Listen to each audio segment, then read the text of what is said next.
Hadian bakalami kejing ya kenat hari lom garo, bat kejing penjari ya ke curfew. Hakasnya balang kata kakat wetrik uleber arajar apun rio menteri rang bak kejelau Conrad kongkal sangma ula Pynbna ban penkandria an ashwai ke election syaka Garo Hills Autonomous District Council.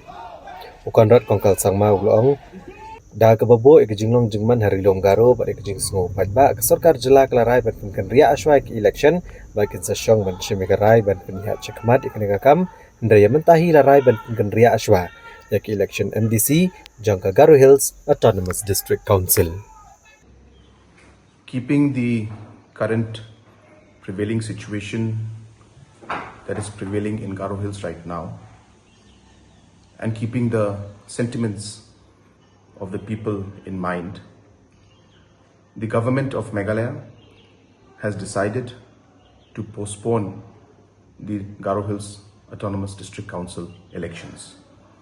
We will sit and we will decide on how to further take this procedure ahead. But till then, the decision has been made to postpone the elections.